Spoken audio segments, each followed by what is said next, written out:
Hello, Zoomcasters. It's Tuesday night, which means it's time for another USA Hockey Officiating Zoomcast. Today is Tuesday, November 9th, 2021, and we are on episode 47 of the Zoomcast series, and our topic for tonight is setting goals. For those of you who don't know me, I'm BJ Ringrose, manager of the USA Hockey Officiating Education Program, and joining me tonight for this topic are two outstanding officials that have come through our various development programs and camps and such, and have used those as springboard opportunities to go after their goals and what they've tried to achieve in their on-ice careers as officials. First joining us is Logan Gruel. Logan comes from the Richmond, Virginia area.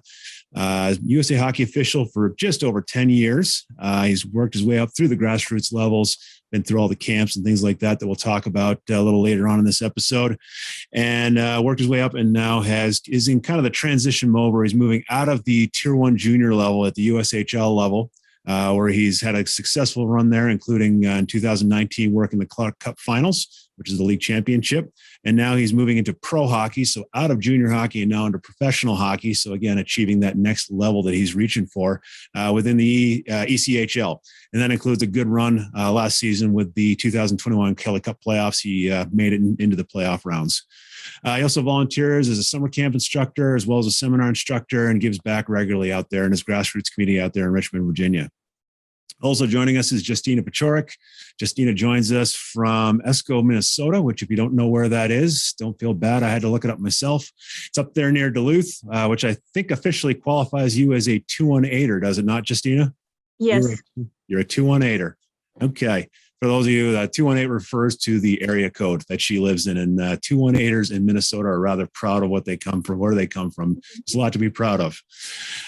USA Hockey official, she's actually officially in her 10th season, so certainly looking forward to the little lapel pin that we give out for service awards. Worked her way through the grassroots community and all the grassroots hockey, worked national championships for USA Hockey, and now works within the NCAA on the women's side. And then also has worked her way in and is working her way up the ladder within the IIHF, including back in 2021 back in August. She worked our women's world championships up there in Calgary, Alberta. Also volunteers and gives back locally as a camp instructor, as well as an evaluator and mentor. And again, serves her community as often as she can. So thank you both for joining us. For those of you who or maybe this is the first time you've ever done one of these Zoomcast episodes, I'll point your attention to that Q&A feature within your screen. That's the main feature for submitting any questions that you may have as we're rolling through our topics. Also, you can use the chat feature if you want to submit through that feature as well. That's a perfectly good option as well. And before we get into our topic and start talking about our topic, as you know, for those that have done these several times or at least once, you know that we always start every episode off with a poll.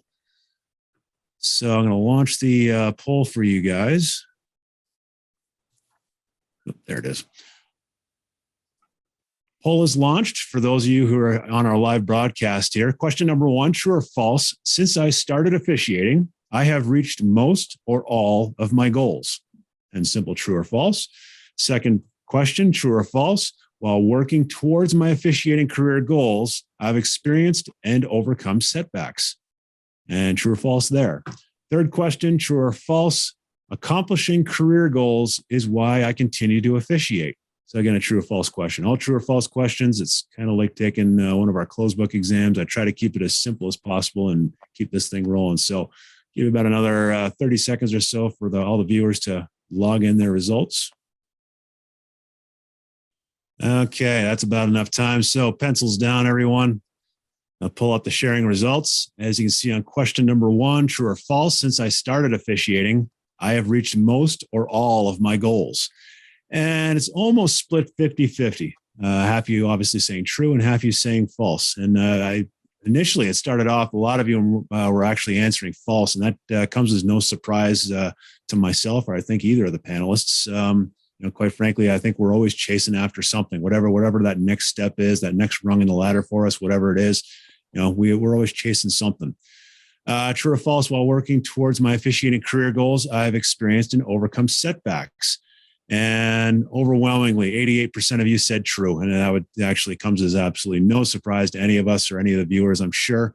We all hit those roadblocks. We all hit those bumps in the road, and we may talk a little bit about what we learned from that kind of stuff and how can we build off of them when we accomplish or when we run into those setbacks.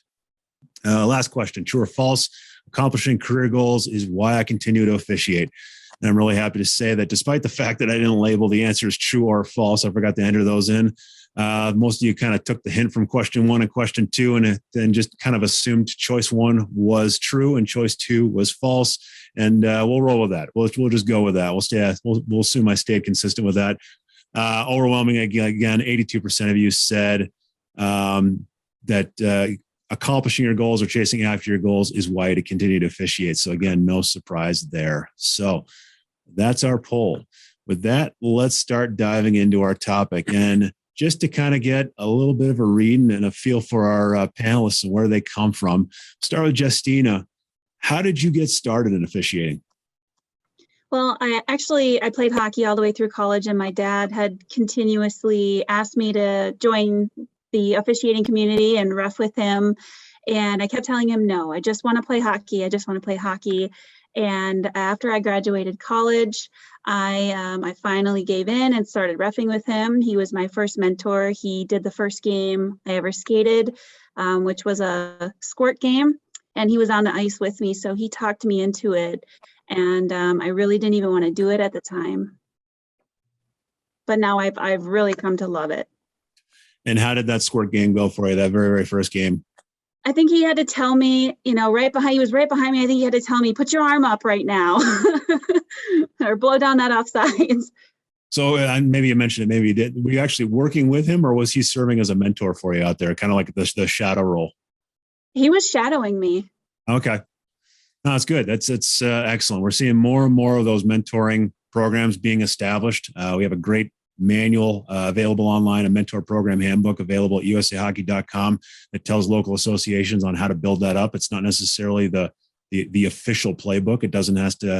Everything doesn't have to follow, to the T in that manual, but it certainly gives a lot of good guidelines and for on-ice shadowing and off-ice shadowing.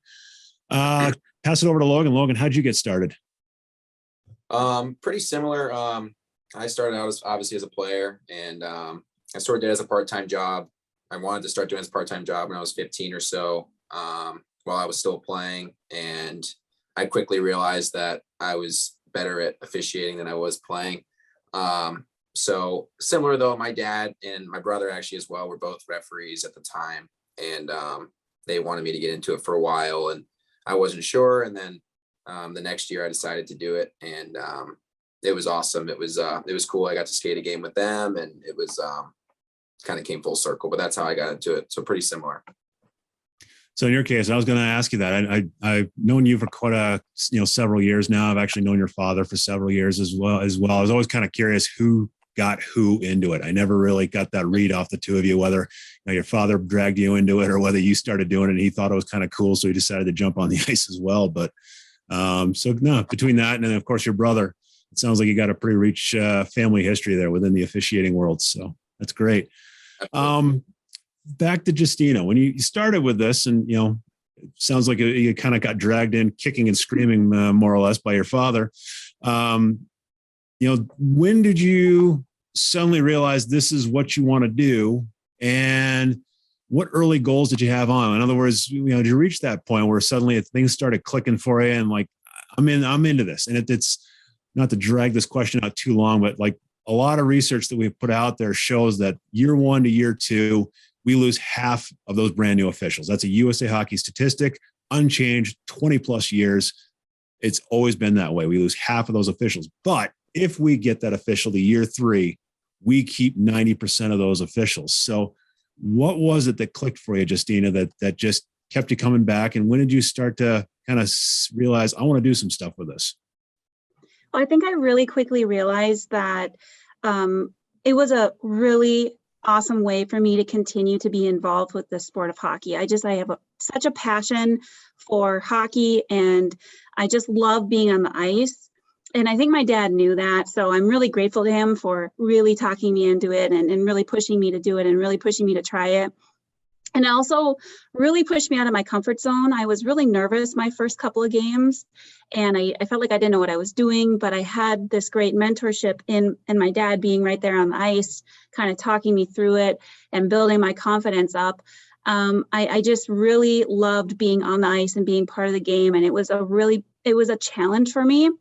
And so I saw it as something that I could learn to do and improve and get better at. And the more I did it, the more I enjoyed it. And also when you're roughing small kids, sometimes you can just see the joy in them being part of the game. And it's just fun to witness and be a part of that. That I can certainly relate to, and I'm sure a lot of our guest viewers out there can relate to it as well. And just thinking back a couple seasons ago, I actually got back on the ice and started working some local grassroots hockey here in Colorado Springs. And I can think of one game in particular. It was a 10U game. We lined up for this end zone faceoff. I just remember seeing the one defenseman high on the point lined up, and he's sitting there basically bouncing up and down on his skates, basically in tune with the music that they're playing. Like he's engaged in the game, but let's face it, he's more engaged with the music that's being played before the faceoff. And the kid's just having the time of his life out there. And you're right. It's validating. It's reassuring. It does kind of keep you moving and basically engaged in the game yourself as well.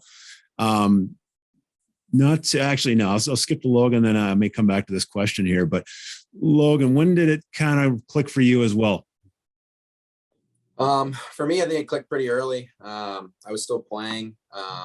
Obviously, like I said, I was still playing when I started officiating, but I got to a point, actually my first year, where I was looking more forward to skating the games I was officiating than the games I was playing. I quickly knew that was something I was going to enjoy. And, as a freshman or sophomore in high school at the time, I was making a lot of money because there was a lot of games to be had. And I remember nights that I was out at the rink till 12:30 in the morning. And I'm at school at 7 and barely staying awake. But obviously because I enjoyed it and I loved it so much. But I also had a great mentorship program in Richmond here with my dad and a lot of others that, were really great. And, I think it all comes full circle. And now I'm kind of on the other end trying to do the same thing to aspiring up incoming officials. But no, I think it clicked early for me, and I just wanted to work as many games as I could. It didn't matter the level, whether it was U10 at 6 a.m. Like I was that guy, like getting up and going to do it. And obviously enjoyed every second of it. So it's funny because both your answers seem to kind of reflect on the fact that you kind of reconnect with the hockey community in a different way. You came up and developed as players. You basically competed as players, but like for all of us, the majority of us, we come to that point where we know just either maybe we lose a little bit of passion for it. I think a lot of players get to that point in college, wherever they result, when they actually go to an NCAA school, where they go through ACHA school, they just kind of realize, this isn't as big a part of my life as it once was. So there's that point where they may start to lose that connectivity with the hockey community, but all of a sudden officiating kind of brings you back. And particularly within Richmond, Richmond is not a large market by any means. It's been around for a number of years, and they got some great hockey programs down there. And at the same time, Jestina being a 218er, and you're from Esco, where are you originally from? Like, what was your local hockey community? Well, I grew up in Oakdale, which is right outside of the Twin Cities in the St. Paul area. And that's where I started officiating. So when I was down there, I was doing just youth. And then I very quickly moved up into high school. And down in the area, of that part of the area in the Twin Cities is where some of the best high school hockey for girls is. And so I got to see a lot of really excellent hockey very early on in my career, and just wanted to continue to move up and do more and higher levels because it was so much fun for me to be a part of the game still. That's great. And the unique thing about Minnesota is it is very, very community based. If I've noticed anything about the way Minnesota works overall, it's like you grow up in your area, wherever it is, whatever town you happen to live in. It's like you come up within that community, play youth hockey within that community, and it's so focused and driven towards playing high school for your community. That's why you don't tend to see a whole lot of junior hockey teams and things like that. It's all driven towards high school. And you really kind of have to respect that the fact that the overall community of teams and players and coaches and everyone's just kind of in it for the spirit of where they come from. And they take a lot of pride where they come from. So yeah, I think unquestionably just the officiating is just another way to reconnect and stay connected with your hockey community wherever it is. Kind of moving on, thinking to where you are now, and I kind of threw this idea at you when I recruited you for this topic, and we'll start with Logan. Thinking where you're at right now, and like I kind of mentioned at the top of the show, is you're kind of in transition right now. You've reached the level of mostly within all the amateur kind of stuff. You've worked your way up through grassroots. You've worked your way up through all the junior ranks. And now you're kind of transitioning into the pro game. What got you to where you're at right now? What do you think? What steps have you made? What has gotten you where you are right now? I think just being, I call it being a sponge, right? Like I think just taking it all in and sort of absorbing so much from, supervisors that I might have had, different levels of hockey.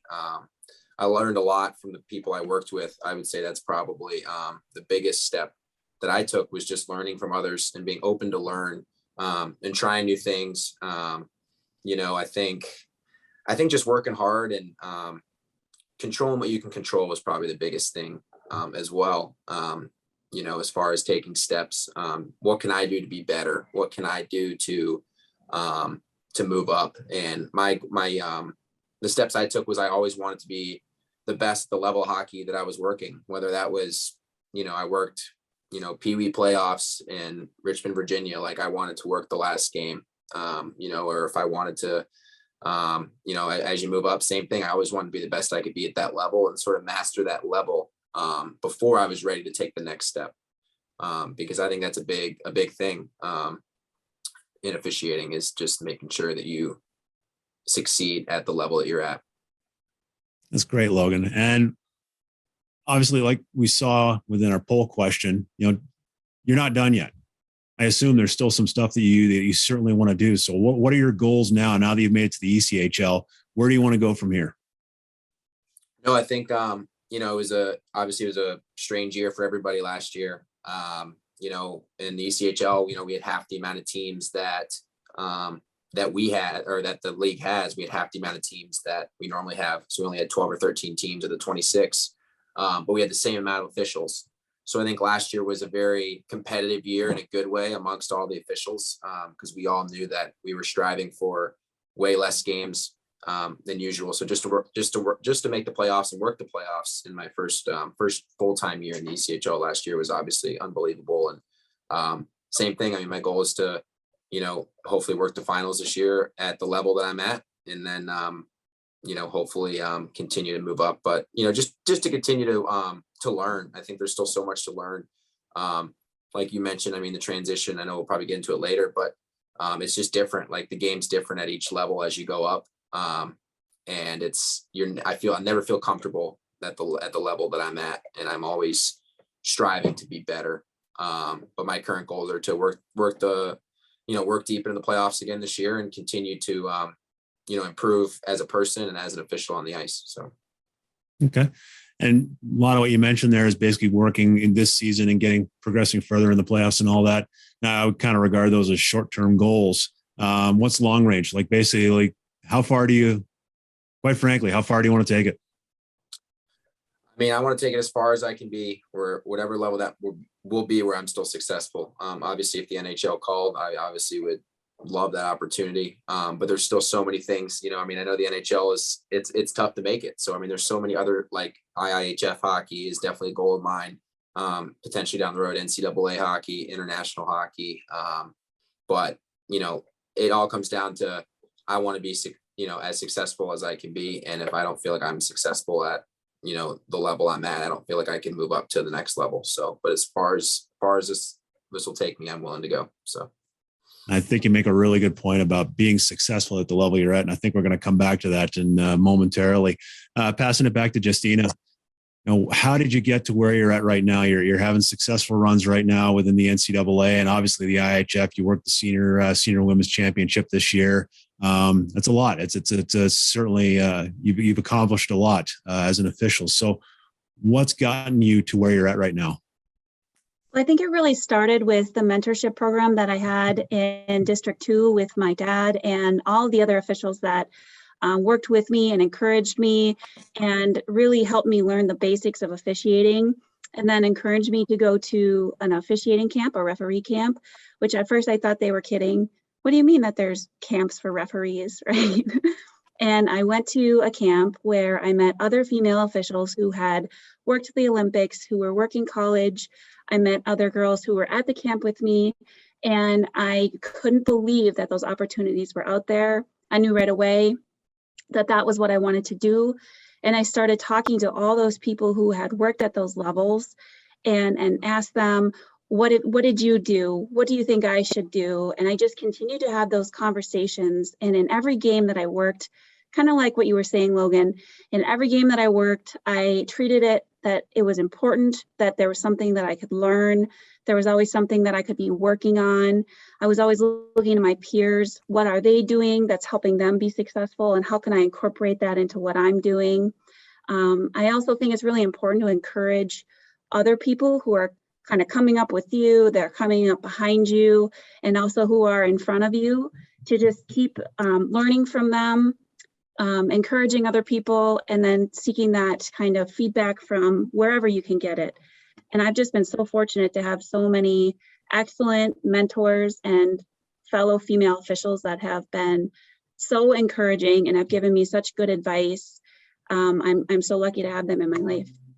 So I think that's where, that's the reason that I got to where I am, is because of the community that I work in. And also it really helps me that I have a very supportive family, and I'm really lucky to have them. That is unquestionably true, and all great stuff, Jestina. I always make a point at all of our summer camps and programs that I coordinate. When I give my closing comments, I always remind every single participant to thank the people that support them in life. You know, whether to be a family member who gave them, like, basically, you know, watch the kids at home while they came to this camp, or a coworker that covered a few shifts so they can go to this camp or program, whatever. Make sure you take care of that person. Make sure you thank them and show the appreciation, because we work in a we work in a profession that has very limited support, and our support network's very limited. So we always have to show appreciation for those people who help us achieve what we want to achieve out there. So, so moving on, like I asked Logan, basically, where do you want to go, Jestina? You got to where you're at right now. You know, what's down the road for you? What are you chasing right now? Well, ultimately, my long-term goal is to just continue to qualify myself and put myself in a position that I might be able to someday work an Olympics as an official. That's the ultimate goal, and that's what I'm working towards every day. Short term, I'd really like to work the end of the year Frozen Four tournament. That's been a goal of mine for a very long time as well. So that's something that I'd really like to work towards and continue to try to work towards each season. That's great. And you guys talk about the concept of short-term goals and long-range goals. It's great to have your eyes set on whatever it is down the road, whether it be I want to work in the National Hockey League, whether I want to work the Olympics, you know, whatever that long-range goal is down the road. But you can't almost get too far-sighted and just you're thinking so far ahead, you forget what's in front of you. And suddenly you start making cheap mistakes, or you miss an opportunity that's sitting right in front of you that really could have worked. If you played your cards right, it could have turned into a good springboard opportunity as a short-term goal that could have launched you to long-term success and all that. So all good stuff, guys. Great stuff. Someone did pose a question, and we'll get to that actually, I think, right now. It kind of ties in rather nicely to what we're talking about. At what point do you specialize as a referee or as a linesman? You know, when does that decision come? Was it made for you? Did you ultimately make that decision? We'll go back to Jestina. Well, for me, I knew right away when I was getting into the levels where you're doing the 1-2 that I preferred reffing. It just made more sense to me. It clicked easier. I have so much appreciation for those who mostly line or are lines persons, because to me, it's a very hard job and I have to think while I'm doing it. And when I'm out there as a referee, I put on the jersey and I'm just a referee and I just know what to do and I do it and it comes very naturally to me.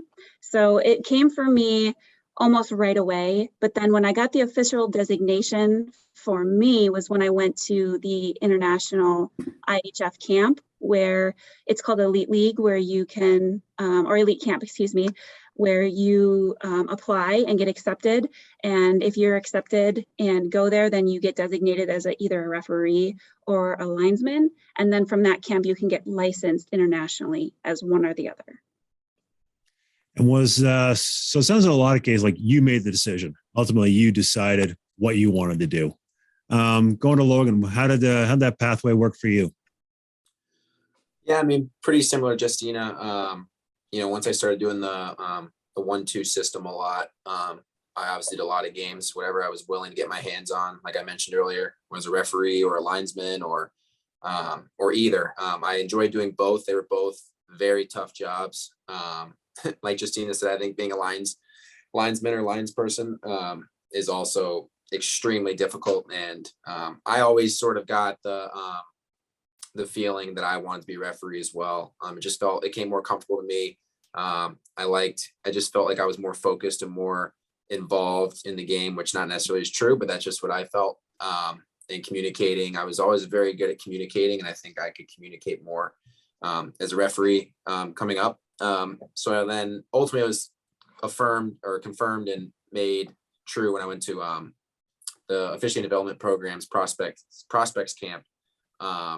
And basically going into that, you sort of say, preference of referee or linesman, there's, you can choose and put it on your sheet, like your intro sheet as going in.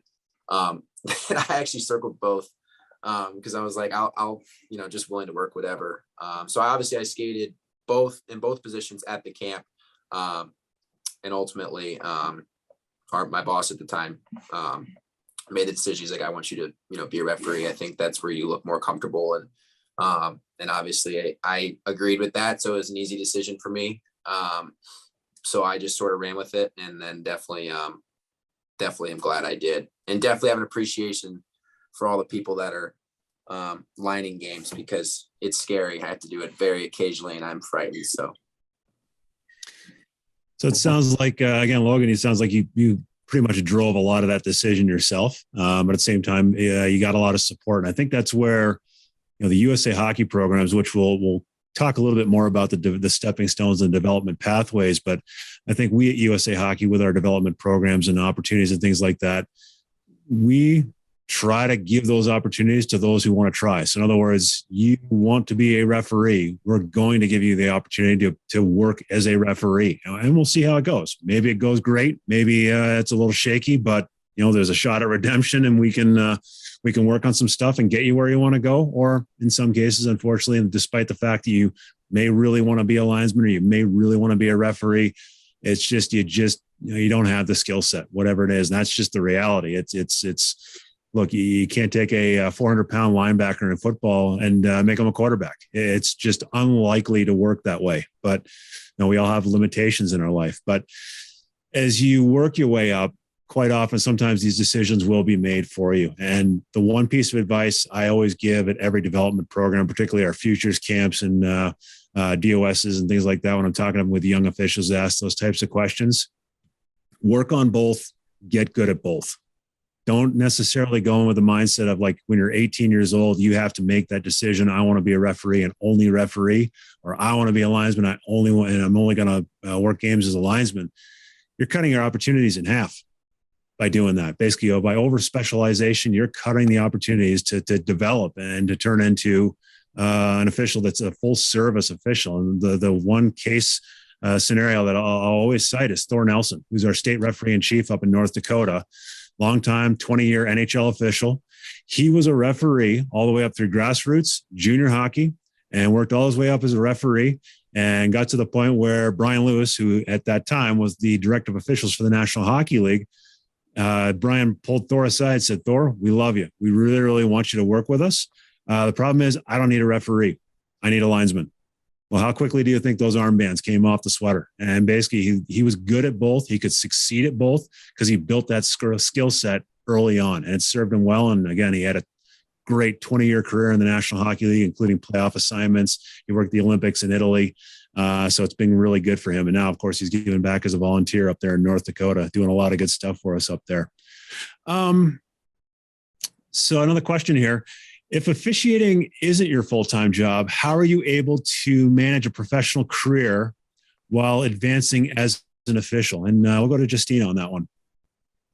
It definitely becomes more difficult as you move through, or at least for me, it's become more difficult for me as I've moved throughout life. I have advanced in my career.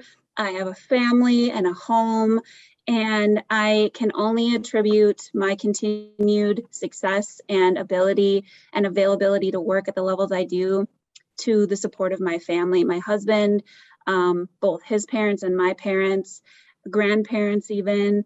Some of our friends and our siblings have pitched in to help out and help us watch our kids while we're reffing. And we're very busy. My husband also refs, and there's really not a whole lot of downtime. And that's just how we choose to live. And I've also kind of made my career choices. When I'm interviewing for a position, I let them know in my interview at a certain point when I know I'm a final candidate, hey, that these are my goals.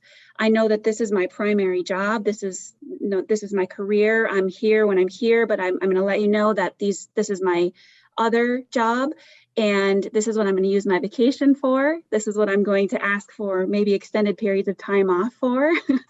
This is my passion.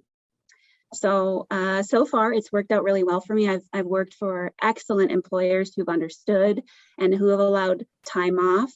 But I also have to make sure that I do a very good job at my job when I'm there, if that makes sense. No doubt. How about you, Logan?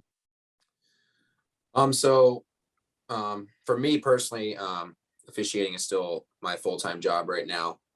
However, during the summer, I have a full-time job, and I sort of keep that full-time job that becomes a part-time job during the week.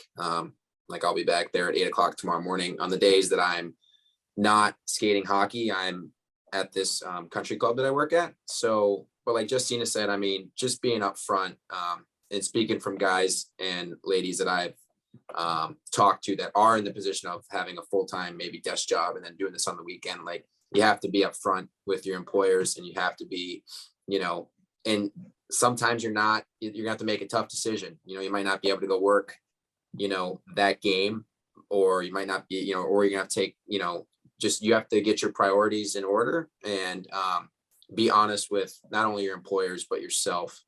For me, I'm pretty fortunate. Like Jestina said, because I've been upfront with all my employers that I've ever worked for upfront about everything. You never know. It might turn into, oh my gosh, like I love hockey. Like that's so cool. And then they hire you because of that. Like just be upfront. I've seen it. I mean, it's happened to me. But just be upfront with everybody and be honest with, like I said, not only your employers, but yourself. I think it really kind of boils down to just one common theme, and that's just good communication. And between, amongst your family members, certainly in your case, Jestina, like both of you and your husband both work fairly aggressive schedules, I believe, if I remember where your husband's working at right now. So basically communicating well with them and understanding, we have personal responsibilities at home. You got obligations to the kids and things like that. You got to manage your life, but at the same time, you both have your goals on, within your leagues and things like that you want to do. So good communication there. And of course, good communication with your employer.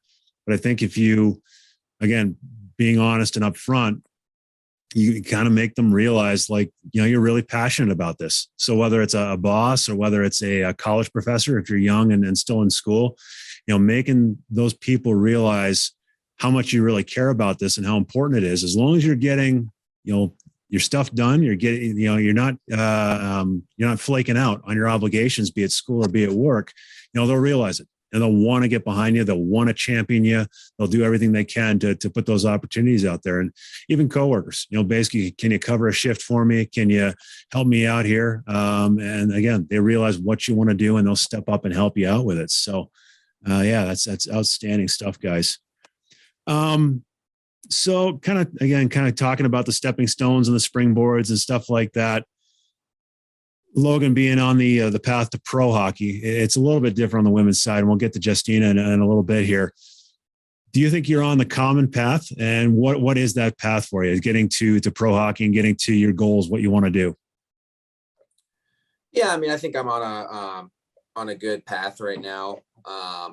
Like I said, last year was sort of, last year and a half or so was, I mean, with everybody's season ending abruptly 2 years ago, I think everybody naturally had a setback that was, not controlled by anybody. So getting through that and then sort of resetting for last year, that was, to me, a very, turning point, whether for a lot of people, is this something I really want to be in? Or and for me, it was, I thought, staying true and sticking with it to get through this past 2 years was awesome, and could have done it without all of our fellow officials. And so I think I'm still on a common path. I mean, I think I'm in a good spot right now. Most importantly, I'm still having a really, good time doing it, and I'm happy. And as long as I'm still both of those things, then I'm going to continue to, go as long as I can and continue to do that and continue to chase my goals and dreams. But right now, I think I'm in a very good spot, all things considering, the last 2 years, especially. So. Okay. And you're, of course, a graduate of our junior officiating development program run by Mr. Scott Zelkin. Do you feel that working junior hockey, working your way up through tier junior hockey and tier 1 junior hockey, do you feel that adequately gave you a good foundation to build on top of to make that transition into the pro game? Well, without a doubt. Without a doubt. I mean, it was such a jump from anything that I had, been used to working out here in Richmond, Virginia. And I learned so much. I mean, the 3 years that I was in the 3 full-time years that I was in the development program, I mean, I saw it all. I mean, there's stuff that you can't teach, you can't even replicate, and just learning so much. I mean, going to different places and working to different leagues, and, every night was a challenge. And, the whole way it was pretty much, from a referee standpoint, it was just me. It was a 3-man system. So, I mean, every night was a challenge. Not that 4 officials isn't, but it was absolutely, prepared me for where I'm at now, and all the people I worked with, and so many great supervisors that the development program has. I mean, it's unbelievable. I mean, it was for sure could not be here without USA Hockey and the development program.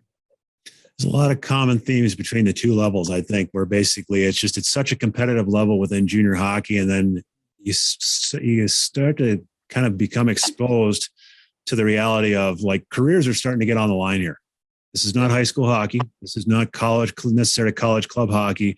This is legitimate business where suddenly jobs are on the line. Kids want to make it to the next level. Their career paths are on the line here. Coaches, this is their career. This is what they do. This is what they get paid for. If they're not successful, they will not have a job at the end of the season, or even they might not make it through the season if the season goes that poorly. So just getting exposed to that kind of stuff and that competitive level, and seeing the business side of the things and the way leagues work, it really does kind of expose you early on to where suddenly, before you get to the pro level, where things really start to matter, where, say, at the minor pro level, like, if you don't succeed there, you're done. Your career's over, plain and simple, versus, junior hockey, where there may be another opportunity quite possibly for you. Moving over to Jestina, your path's a little bit different, working your way up. We're seeing more women officials work their way into the professional game. Certainly with the recent hires in the AIHL, they hired 10 female officials to work the American Hockey League. But prior to this, pretty much the opportunities were mostly within college and within the IIHF. So, your career path certainly within USA Hockey sponsored opportunities. We have the development camps. We also have USA Hockey Nationals, which the girls tier 1 nationals, girls tiers 2 nationals. That's when we make every effort we can to bring our best, our brightest together, and basically put them together and put them out there and watch them compete and work together and evaluate and give you feedback and all that kind of stuff. And then, of course, one of our other showcase events is that Minnesota Elite High School League that operates, and that's some of the best high school players within the state of Minnesota coming together. And I think there may even actually be a few that jump the border there from Wisconsin and compete as well. Some outstanding before and after high school hockey, where, again, over a course of 1 or 2 weekends, we bring some of our best and most talented developing female officials in for, again, that feedback and supervision and that kind of stuff. Do you feel that those types of events, be it nationals and be the elite high school showcases, did that set you down a good career path then to set you up for success with the IIHF and the NCAA? Yeah, it really did. The development program that they have that I've been a part of really has given me excellent feedback. I've learned so much through the camps that I've attended. I've learned so much from the supervisors that have given me the feedback. And I've also, my daughter's coming in, sorry. That's okay. I've also had the opportunity to attend both they call it the NIT tournament in Minnesota and the national tournaments for many years. And every time I go, I always learn something. And I also learn things from the people that I work with as well.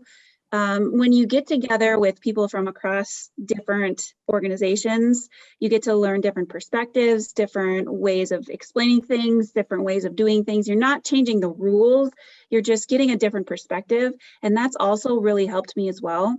So that bringing together of officials from all over in different parts of the country has also really been a benefit to me as well. That's great. So did you, because we'll jump into the camps and all that kind of stuff now. When did you ultimately decide that you wanted to go to the development camps? Did you? I know certainly within Minnesota they have the longstanding Minnesota District Camp. Did you start there, Jestina? No, actually, I went right to then it was called Regional Camp. I think they have Futures, which would have been the equivalent of the camp that I attended. I think that was back in 2015, and Matt Leaf was there and some other female officials who had worked prior IHF events, and one had actually worked an Olympic event. And they gave me the best feedback that I'd ever received at that point in my career, and really helped me to understand the game a little bit better. We took a deeper dive into the rules, and I'd never had that kind of one-on-one, or never really had given that much time and attention to rule knowledge and applying it appropriately. So it was just an excellent opportunity for me. And I will never forget, at the end of the camp, they sat us down and they said, these are the opportunities that you may have if you qualify yourself for them. You could travel internationally. And I thought, that's what I want to do. Right then and there, that's what I wanted to do. What do I need to do to get there? Sign me up. I just thought it was so cool, and I still do. So it sounds like going to that, and basically certainly going to a camp is certainly a goal for anyone. A developing official going to a camp and having a successful run in a camp should be a goal for any developing official. But it sounds like you came out of that with goals. Like, in other words, you did the officiating world, the opportunities, all that kind of stuff suddenly was there in front of you. And you started making decisions of what you wanted to do with your career. Yep. Okay. And how about you, Logan? Because you certainly had a great run through our summer camp programs. I watched you at Futures. I watched you at High Performance, as well as the Program of Merit. What inspired you to go down that path? Yeah. I was in college at the time, and I kind of worked just about everything that I could work where I was at. And I got an invite to Futures, or I guess it would have been, Futures Camp, I think in the summer 2015, and I actually didn't go. I was just sort of not sure what I wanted to do. And then the following summer, actually the Futures, camp registration deadline was technically over. And my Southeastern referee in chief, Jim Dewhurst, gave me a call and told me that basically he, for sure was one of my mentors, but he thought highly of me. He thought I could move up the ranks, but that if I didn't go to Futures Camp, then there's nothing more that he could have done for me. So that was a pretty cool story for him to call me and do that. And I actually got into Futures Camp that summer, 2016. And, I was still kind of on the fence what I wanted to do. I was in school. I was in that, transition period. I was, I think, a junior in college at the time. And I went for Dewey, and I said, you know what? Worst case, nothing happens, but I owe it to him to go as much as he's done for me. And obviously I thanks to him, I kept moving up. And my goal was to finish college first, obviously. So I went to Futures that summer, and then, did my whole year of school the next year, and then sort of gave it a, full-time go that summer right after I graduated. But that's definitely how I got into it. So. I certainly make a good point too. Also with talking about school as well. That's something that Scott Zelkin and his staff will always basically say to any official who wants to come in and work the junior ODP. They always want to know where you're at with your school and education, stuff like that. We'll work around you. We'll get the diploma, get the degree, get done with school. We'll wait. We'll be waiting for you when you're ultimately ready. But focus on that. Set yourself up for long-term success, because there's no guarantees in this business whatsoever. I mean, the reality is, as far as if you want to make it a true career and make it your job, there's only one level you can work at where that ultimately you're earning more than, say, $15,000 to $20,000 a year. If you're working any other level full time, that's just about all you're going to make. It's really just kind of a part-time effort. It's only the NHL level where you're going to make it a real career, and that's obviously there's only so many opportunities at that level. So, both of you kind of talked a little bit about mentors, and we've talked a little bit even right out of the gate talking about fathers and family and stuff like that. Mentors definitely seem to play a large role in our development and basically, kind of introducing us and setting us down a successful career path. Jestina, I'm assuming Dad was one of them. Who are some of your mentors basically coming through as an official? Well, definitely all the officials that I started out working with in youth. But then I met Lish Hanrahan, and she has been really, really helpful to me in so many different ways. She helped me realize what my goals were without telling me, if that makes sense. And it was just so clever and is so helpful. And, every time I would ask her, what should I do? She would say, well, what are your goals? And she would refocus me to make the decisions myself, which is so fantastic and helpful, because now I have the ability to now do that myself, but also now to help others realize that those are decisions that you need to make and goals you need to set. And then the decisions you make need to be in line with the goals you're setting. So she was really pivotal in that. Of course, Matt Leaf and Stacy Livingston and Melissa Scoville. Oh, I'm so bad at pronouncing her last name. I'm sorry, Melissa. Have just given me some really great feedback, and everything that I've gotten from as feedback is something that I know that I need to work on, because they're telling me to help me be successful. That's great. And just to clarify, it's Melissa Scola from the Greater Detroit area of Michigan. Just recently served as a referee over in Pyeongchang at the 2018 Winter Olympics. And then Stacy Livingston had her run up in Salt Lake City in 2002. And Lish Hanrahan was a linesman at the 2010 Winter Games up in, where was that? Vancouver. I had out in Vancouver. So 3 Olympic officials and the director of the officiating education program, 3 strong personalities and great mentors for you. So it's no wonder you've had such a success out there. How about you, Logan? Who are some of your mentors? Oh, there's so many I had. Almost wouldn't be fair to just start naming a couple names, to be honest. I had a lot of people in my corner and a lot of people pulling for me all the way up, starting in Richmond, Virginia, which obviously is such a small community in general, but especially in the officiating world. I had a bunch of great mentors coming up. Obviously, my dad was obviously and still is a big one.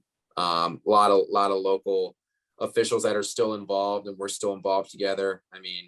Tom Parnick, who is still involved in hockey in Richmond since I started 10 or 11 years ago. Him and I are now working together for Richmond hockey officials. And now we're giving back on the mentor side. I'm working alongside him now, as opposed, looking up to him when I grow up. So many guys in the area, like I said, and women, and Stacy Livingston lived in Richmond, Virginia for a while as well. And we worked many games together. And so we definitely have her in common, but no, there's just so many going up. It's hard to name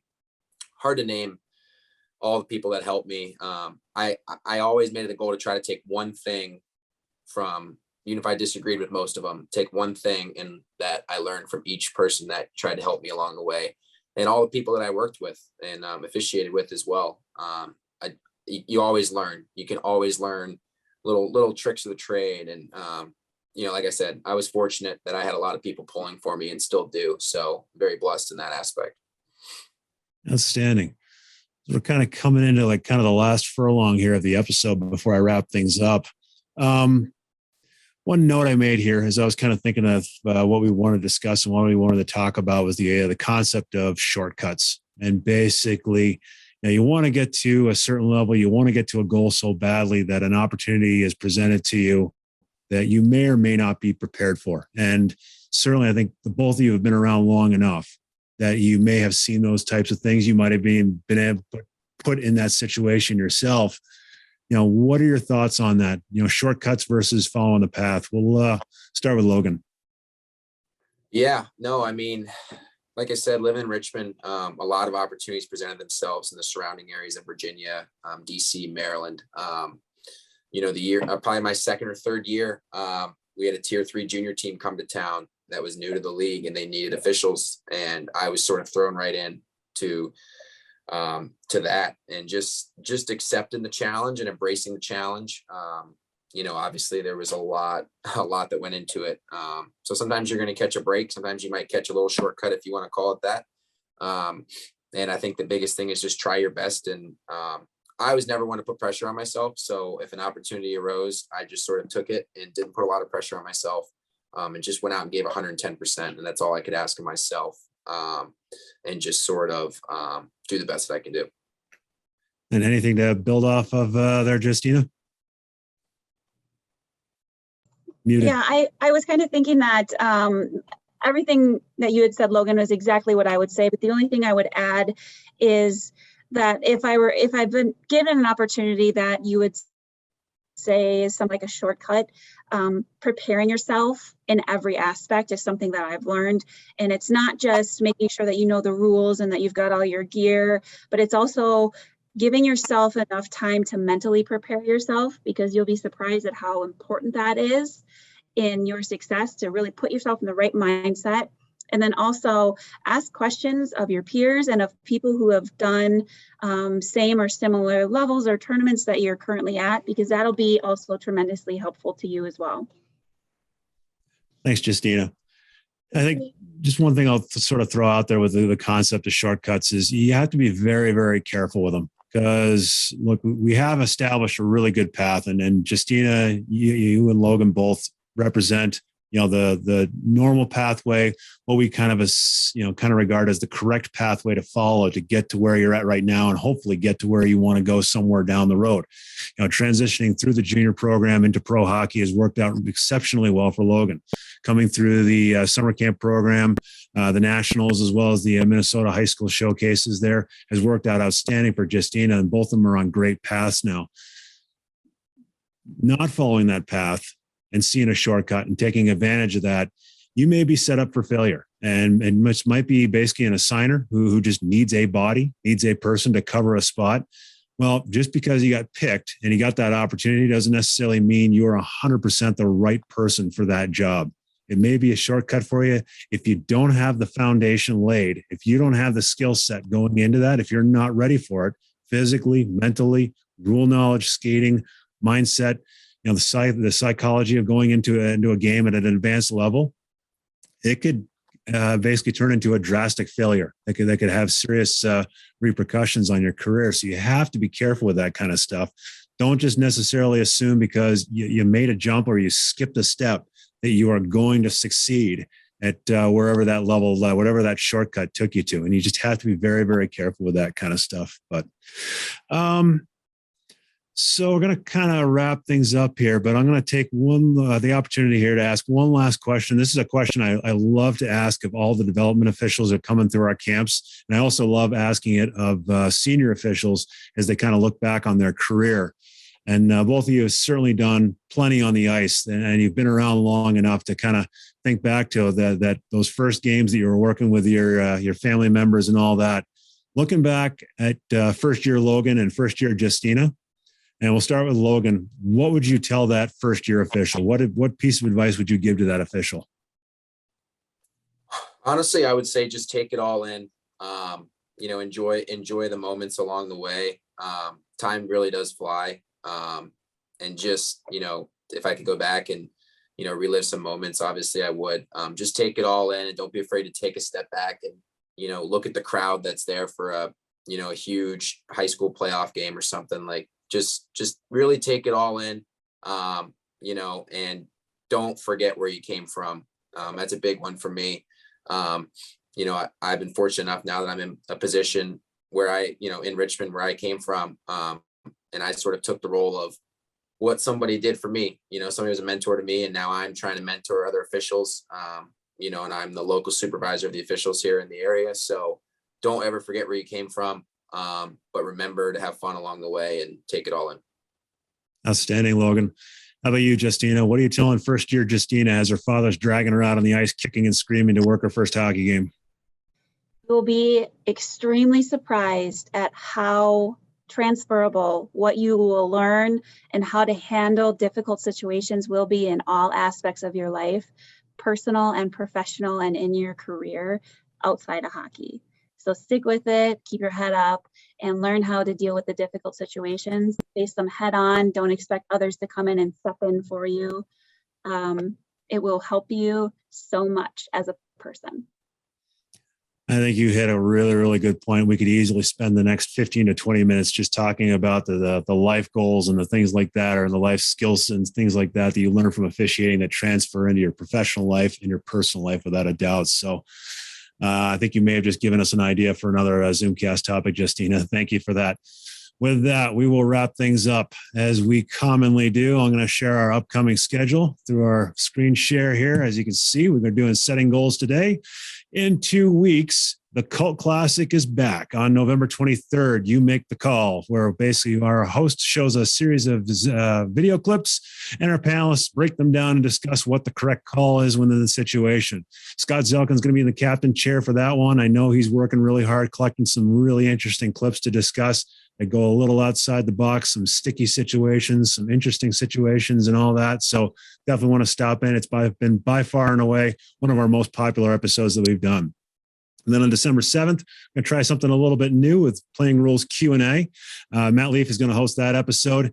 And basically it's going to be, really discussing the playing rules and the nuances of the playing rules, the interpretations of the playing rules. For those of us that have been doing this job for a while, we all have rules that we struggle with. And we might even have rules that actually we kind of wonder, what is the spirit and intent and what is the purpose behind this rule? It's one thing to know the rule book black and white, cover to cover and all that, but it's learning those interpretations and the spirit and intent and why the rule exists in the first place.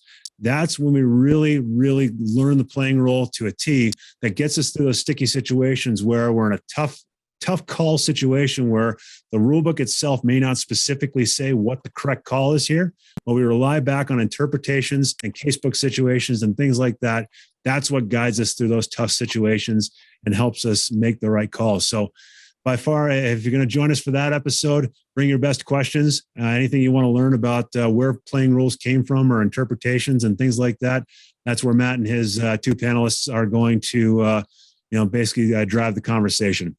And then on December 21st, our last episode of the 2001 year, and also our golden episode, as you can see, it's episode 50.